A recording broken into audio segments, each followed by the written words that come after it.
السلام علیکم ورحمۃ اللہ وبرکاتہ۔ آج کی ویڈیو میں ہم ایک ایسی قوم کی داستان بیان کریں گے جس پر اللہ تعالیٰ نے سخت ترین عذاب نازل کیا۔ یہ ہے قوم لوط علیہ السلام کی کہانی۔ اس ویڈیو میں ہم جانیں گے کہ قوم لوط کون تھی، ان کے اعمال کیا تھے، ان پر عذاب کیوں آیا اور کیسے آیا، اور اس سے ہمیں کیا سبق ملتا ہے۔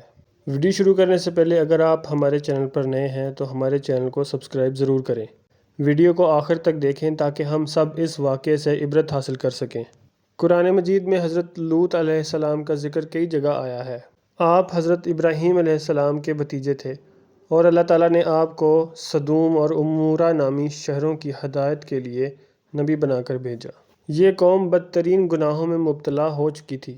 سب سے زیادہ سنگین گناہ ہم جنس پرستی، مردوں کا مردوں کے ساتھ بدفعلی کرنا تھا، جس کا ذکر قرآن مجید میں بار بار آیا ہے۔ اللہ تعالیٰ نے سورہ اعراف میں فرمایا، اور ہم نے لوط علیہ السلام کو بھیجا جب انہوں نے اپنی قوم سے کہا، کیا تم وہ بے حیائی کرتے ہو جو تم سے پہلے دنیا والوں میں سے کسی نے نہیں کی؟ بے شک تم مردوں کے پاس شہوت سے جاتے ہو، عورتوں کو چھوڑ کر، بلکہ تم حد سے بڑھنے والے لوگ ہو۔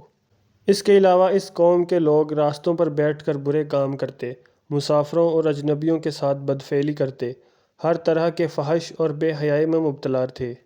جب حضرت لوط علیہ السلام نے اپنی قوم کو بار بار سمجھایا کہ اللہ سے ڈرو، اس گناہ کو چھوڑ دو اور سیدھے راستے پر آ جاؤ، مگر ان کی قوم نے بجائے توبہ کرنے کے الٹا ان کا مذاق اڑایا اور کہا، اے لوط، اگر تم باز نہ آئے تو ہم تمہیں اپنے شہر سے نکال دیں گے۔ یہاں تک کہ جب اللہ کے فرشتے حضرت لوط علیہ السلام کے پاس خوبصورت نوجوانوں کی شکل میں آئے تو قوم کے بد کردار لوگ ان کے ساتھ بدفعلی کرنے کے لیے آپ کے دروازے پر آ گئے۔ جب قوم لوط حد سے زیادہ بگڑ گئی اور کسی صورت باز نہ آئی تو اللہ تعالیٰ نے حضرت جبرائیل علیہ السلام اور دوسرے فرشتوں کو بھیجا تاکہ اس قوم پر عذاب نازل کیا جائے۔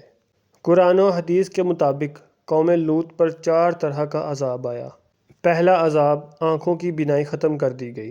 جب بد کردار لوگ حضرت لوط علیہ السلام کے دروازے پر آئے تو اللہ کے فرشتوں نے ان کی آنکھوں کی روشنی چھین لی، وہ اندھے ہو گئے اور بھاگ کھڑے ہوئے۔ دوسرا عذاب، شدید زلزلہ اور دھماکہ۔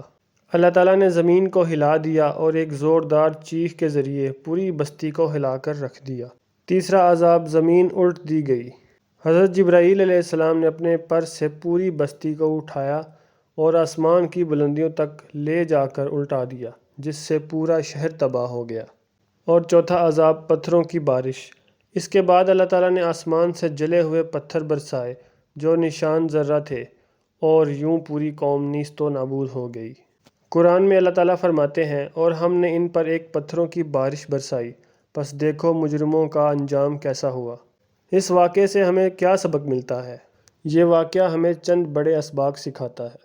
پہلا، اللہ کی نافرمانی اور فحاشی انسان کو ہلاکت کی طرف لے جاتی ہے۔ دوسرا، ہم جنس پرستی اللہ کی نافرمانی ہے اور اس کا انجام تباہی ہے۔ تیسرا، اگر کوئی قوم ہدایت کو رد کرتی ہے تو اللہ کا عذاب ان پر آ سکتا ہے۔ چوتھا، اللہ کے نبیوں کی بات ماننا ضروری ہے ورنہ انجام بہت بھیانک ہو سکتا ہے۔